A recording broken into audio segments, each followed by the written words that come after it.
Ice cream ले लो, ice cream बादाम पिस्ता वाली आइसक्रीम ले लो। ढोलकपुर जंगल में सुंदरी कौवी बच्चों के स्कूल के सामने आइसक्रीम बेचा करती थी। आइसक्रीम ले लो, आइसक्रीम मीठी मीठी लाल लाल आइसक्रीम ले लो।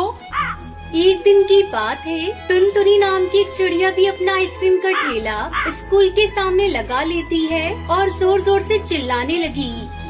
आइसक्रीम ले लो, आइसक्रीम बादाम पिस्ता वाली आइसक्रीम ले लो। आओ आओ, स्वादिष्ट आइसक्रीम खाओ। अरे ये कौन है जिसने मेरे इलाके में अपने आइसक्रीम बेचने की जुर्रत की?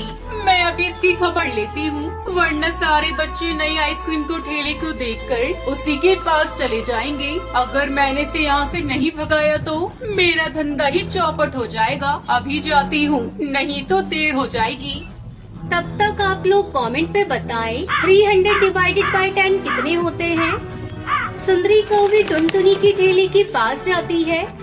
अरे ओ चिड़िया, तुम कौन हो और तुम्हारी इतनी हिम्मत की तुमने मेरे इलाके में अपना आइसक्रीम का ठेला लगा लिया? चलो जल्दी हटाओ यहाँ से अपना ठेला और कहीं दूसरी जगह पर जाकर अपना आइसक्रीम बेचो।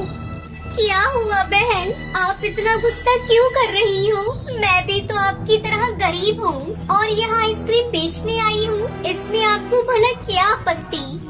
आपत्ति है ना, मेरे सारे ग्राहक तुम्हारे ठेले से आइसक्रीम खरीद रहे हैं। तुम्हारी वजह से आज मेरा बहुत बड़ा नुकसान हो गया। चलो जल्दी यहाँ से हटाओ अपना ठेला। बहन मुझ पर रहम करो, मुझे भी अपना धंधा करने दो।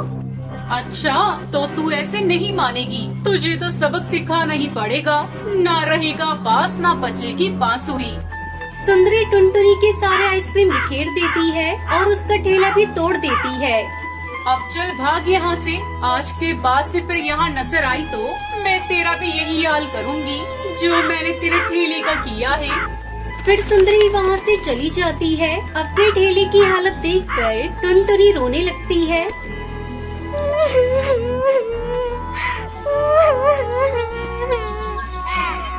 हे भगवान, मैंने उसका क्या बिगाड़ा था जो उसने मेरी ऐसी हालत कर दी।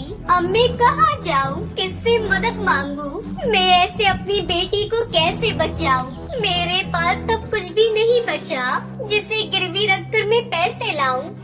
इस तरह दिन गुजर जाते हैं। एक दिन सुंदरी कौवी देखती है कि टुनटुनी चिड़िया भीख मांग रही है। अरे ये तो वही चिड़िया है, अच्छा सबक सिखाया इसे मैंने, अब ये भीख मांग रही है। भैया भगवान के नाम पर कुछ दे दो भैया, 2 दिन से मैं और मेरी बेटी ने कुछ नहीं खाया। मेरी बेटी बहुत बीमार है। उसे इस तरह भीख मांगते हुए देखकर सुंदरी कौवी बहुत खुश होती है और टुनटुनी के पास जाती है। ए चिड़िया, तुमने तो अच्छा धंधा शुरू किया है भीख मांगने का। अगर तुमने उस दिन मेरी बात मानकर कहीं और ठेला लगा लिया होता तो, पर नहीं, तुम्हें तो यहीं अपनी आइसक्रीम बेचनी थी। अब मांगो बैठकर यहाँ भीख। बहन मेरी भी तो सुनती जाओ, मुझे तुम्हारा धंधा चौपट करने का कोई इरादा नहीं था, लेकिन क्या करूं, मेरी बेटी बहुत बीमार है। उसके इलाज में बहुत पैसे खर्च हो रहे थे, जिसके चलते मेरे दुष्पति ने हम माँ बेटी को घर से निकाल दिया।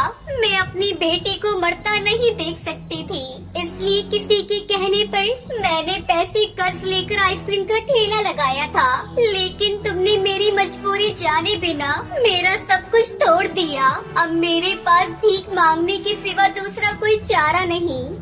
टुनटुनी की दुख भरी कहानी सुनकर सुंदरी को बहुत दुख हुआ।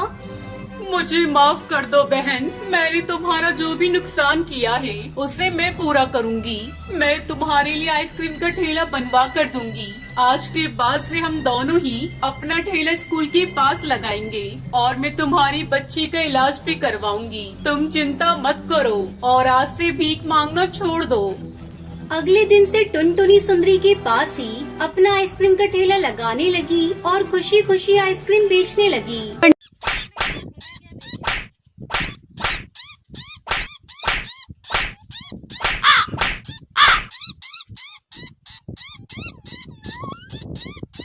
एक समय की बात है, सुंदरवन जंगल में टुनटुनी चिड़िया अपनी सौतेली बहन पिंकी चिड़िया और अपनी सौतेली माँ रानी चिड़िया के साथ रहा करती थी। टुनटुनी की माँ टूनी चिड़िया की मौत कुछ महीनों पहले एक सांप के काटने के कारण हो गई थी।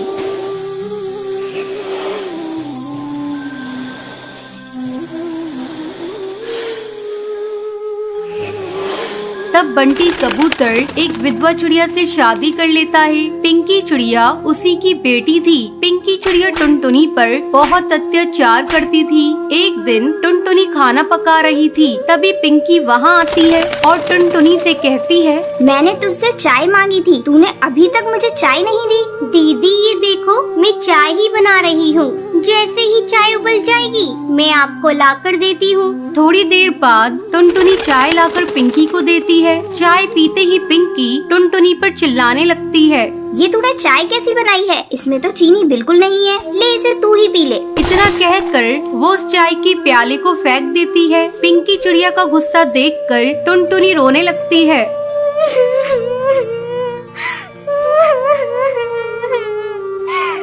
टुनटुनी की रोने की आवाज सुनकर रानी चिड़िया वहाँ आती है। तब टुनटुनी रोते हुए उससे कहती है,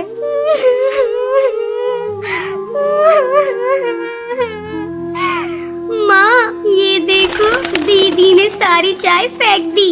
आहा, टुनटुनी तू मेरी बेटी की शिकायत मुझसे मत किया कर। चल अब चल कर सफाई कर। टुनटुनी को पूरा घोंसला साफ करना पड़ता है। दिन भर काम करने के बाद टुनटुनी रात को अपने घोंसले में जाती है और अपनी माँ की तस्वीर के सामने फूट फूट कर रोने लगती है।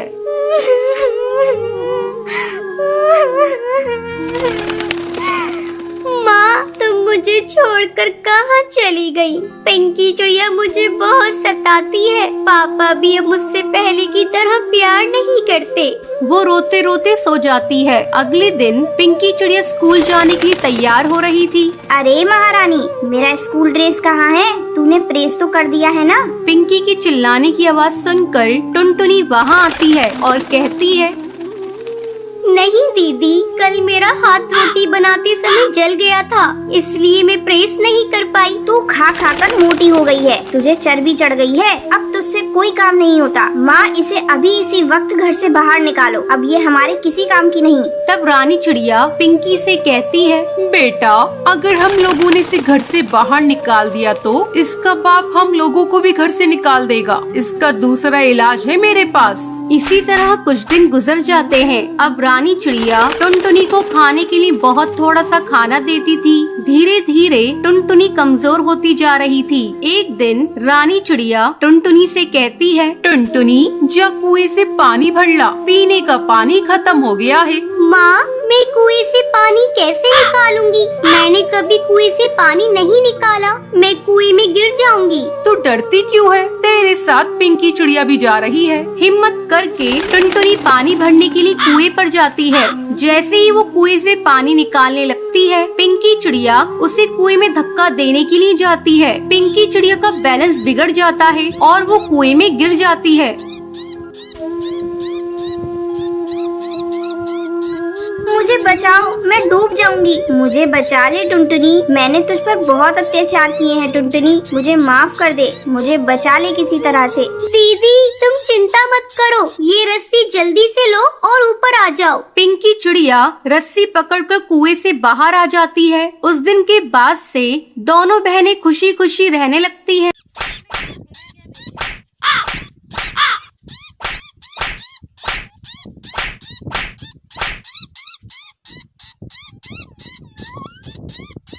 एक बहुत बड़े जंगल में सारे पक्षी मिलजुल कर रहा करते थे। उसी जंगल में कड़कनाथ कौवे का भी परिवार रहा करता था। कड़कनाथ कौवे का एक बेटा था कालू कौवा। वो बहुत ही शरारती था। उसने जंगल के सारे पक्षियों के नाक में दम कर रखा था। एक बार की बात है, बहुत दिनों बाद टुनटुनी चिड़िया माँ बनी थी। उसके घर में खुशियों का माहौल था। एक दिन टुनटुनी चिड़िया अपने पति बंटी से बातें कर रही थी। बंटी, बड़े दिनों बाद भगवान ने हमें माँ बाप बनने का सुख दिया है। हम अपने बच्चे को कोई कष्ट नहीं होने देंगे। हाँ टुनटुनी, तू ठीक कह रही है। और हम अपने बच्चों को अच्छे संस्कार देंगे ताकि वो बड़े होकर जरूरतमंदों की सेवा कर सकें और सबका आदर सत्कार करें। हाँ जी, ये बात तो सही है, लेकिन हमें एक बात का ध्यान रखना होगा कि वो कभी भी कालू कौवे से दोस्ती ना करे। आपने देखा है ना, कालू कौवा सभी पक्षियों को कैसे परेशान करता रहता है। वो दोनों अक्सर अपने बच्चे के भविष्य को लेकर चिंता किया करते थे। धीरे धीरे समय गुजरने लगता है। एक दिन बंटी भोजन की तलाश में जा रहा था। तब टुनटुनी अपनी बेटी से कहती है, भूरी बेटी, हम लोग भोजन की तलाश में जा रहे हैं, तुम घोंसले में ही रहना। अगर कालू कौवा तुमसे खेलने को कहेगा तो तुम उसके साथ मत खेलना। ठीक है माँ, मैं घोंसले में रहकर आपका इंतजार करूंगी और किसी के साथ खेलने बाहर नहीं जाऊंगी। दोनों पति पत्नी निश्चिंत होकर चले जाते हैं। उनके जाने की थोड़ी देर बाद कालू कौवा वहाँ आता है। भूरी, अरे ओ भूरी, ये ले, मैं तेरे लिए मूंगफली लेकर आया हूँ, जरा खाकर तो देख, ये कितने स्वादिष्ट हैं। तब भूरी कहती है, कालू कौवा भैया, तुम यहाँ से चले जाओ, मैं मूंगफली नहीं खाऊंगी। मेरी माँ ने मुझे तुमसे बात करने को मना किया है। ये सुनकर कालू कौवे को बहुत गुस्सा आता है, लेकिन वो अपने गुस्से पर काबू करके भूरी से गिलास पानी मांगता है। भूरी संस्कारी चिड़िया थी, वो कालू कौवे को ठंडा पानी पीने को देती है। पानी पीकर कालू कौवा भूरी की खूब पिटाई करता है और कहता है, अपनी माँ को बता देना कि तेरी ये हालत मैंने की है। तेरे माँ बाप मेरा कुछ नहीं बिगाड़ पाएंगे। इतना कहकर कालू कौवा वहाँ से चला जाता है। भूरी दर्द से कराह रही थी। शाम को जब टुनटुनी चिड़िया और बंटी कबूतर घर आते हैं तो अपनी बेटी की हालत देखकर घबरा जाते हैं। भूरी अपनी माँ को सारी बात बताती है। तब टुनटुनी गुस्से में कालू कौवे के घर जाती है। उस समय कालू कौवे का पिता कड़कनाथ घोंसले के बाहर ही बैठा था। कड़कनाथ भैया, आपकी बेटी ने मेरी बेटी को मार मार कर अधमरा कर दिया है। अपनी बेटी को संभालो, नहीं तो एक दिन तुम्हें रोना पड़ेगा। टुनटुनी की आवाज सुनकर सुंदरी कौवी घोंसले से बाहर निकलती है। टुनटुनी चिड़िया, जब से तुम माँ बनी हो तुम बहुत घमंडी हो गई हो। मेरा बेटा तुम्हारी आंखों में चुभने लगा है। ये देखो, मेरा बेटा बैठकर पढ़ाई कर रहा है, कल उसका इम्तिहान है। तुम्हारी बेटी झूठ बोल रही है। अब जाओ यहाँ से। अगर तुमने दोबारा मेरी बेटे की शिकायत की तो मुझसे बुरा कोई नहीं होगा। इस घटना के कुछ दिनों तक कालू कौवा शांत रहता है। एक दिन जब वो खेलने जा रहा था तो वो देखता है कि जिगरबाज का बच्चा अपने घोंसले में अकेला था। कालू कौवे से पीट पीट कर अधमरा कर देता है। जब इस बात का पता जिगरबाज को चलता है तब वो अपने साथियों के साथ मिलकर कालू कौवे के घर पर धावा बोल देता है। इस हमले में कालू कौवा और उसका पूरा परिवार खत्म हो जाता है। कालू कौवे के बुरे कर्मों का फल उसके पूरे परिवार को भुगतना पड़ता है। उस दिन के बाद से जंगल के सभी पक्षी खुशी खुशी रहने लगते हैं।